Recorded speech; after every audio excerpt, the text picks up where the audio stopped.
Inspector tiger వచ్చాయి. అక్కడ పాము పుట్లో వేలు పెట్టి ఇక్కడ ప్రియురాలతో చూడటానికి వచ్చావా? ఎవరా నువ్వు? నోటికి వచ్చినట్టు వాగుతున్నావు.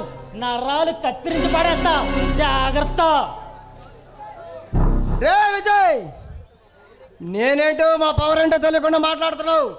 ఈ రాజధాని నడపట్లేదు, రాయల్ రెస్టారెంట్ పనులు అడ్డుకుంటున్నావు. మా దారి కట్టు వచ్చిన వాడిని ఎవడైనా అడ్డంగా నరికేస్తారా?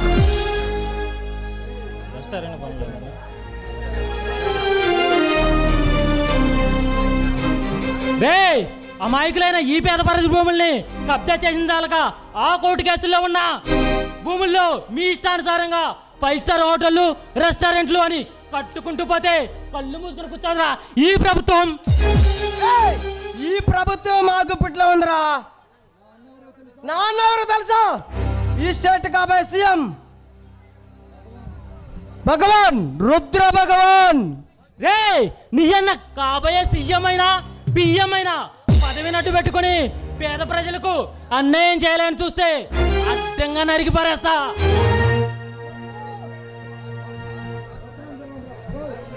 రే విజయ్,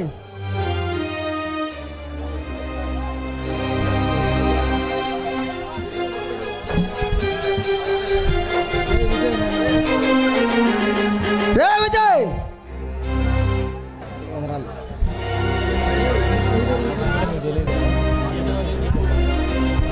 రే విజయ్, మా సంగతి నీకు పూర్తిగా తెలియదురా. మీలాంటి పిల్ల బచ్చాగాలని నేను చాలా మందిని చూశాను. రే విజయ్, ఇక నిన్ను వదలనరా. రే మీరు ఈ టైగర్ విజయ్ వెంట్రుకు కూడా పీకలేరురా. వస్తా, వెళ్ళొస్తా, మళ్ళీ వస్తా. ఎంత చూడకుండా వదిలిపెట్టనురా. నీలాంటి వాళ్ళని చాలా మందిని చూశాను. పదా ఇంకా. ఏ స్వప్న, ఏంటి ఇంత ఆలస్యమైంది? నేను వచ్చి ఎంతసేపు అవుతుందో తెలుసా నీకు? మీరైతే అబ్బాయిలు బాబు, త్వరగా రెడీ అయిపోతారు. కానీ మేము మాత్రం ఆడవాళ్ళం. కాస్తంత ముస్తాబు చేసుకోవాలంటే లేటు పడుతుంది కదా, అర్థం చేసుకోవాలి నువ్వు కూడా. అవునులే, మీ అమ్మాయిలకి అర్థం కనపడితే అయస్కాంతంలో అతుక్కుపోతారు కదూ. అబ్బో, ఆ మాత్రం రెడీ అయితేనే కదా మీ అబ్బాయిల కళ్ళకి మేం కనిపించేది. మా కళ్ళకి కనిపించాలనా లేదా మా మనసులు కొట్టగొట్టాలనా మీ ఈ కలరింగులు? మీ అబ్బాయిలు మాత్రం తక్కువ ఏంటి? ఆ అమ్మాయి ఒంటరిగా కనిపిస్తే చాలు, తన కొంట చూపులతో ఉక్కిరి బిక్కిరి చేస్తారు, అంతే కదా. స్వప్న, నువ్వు ట్రెడిషనల్గా రెడీ అయితేనే తట్టుకోలేవు. అలాంటిది ఇంత మోడర్న్గా రెడీ అయితే ఈ చిలిపి కృష్ణుని ఆపడం ఇక కష్టమే. అబ్బా, అలాగైతే ఈరోజు నేను అంత అందంగా కనిపిస్తున్నానా విజయ్? చాలా స్పెషల్గా ఉన్నావు స్వప్న.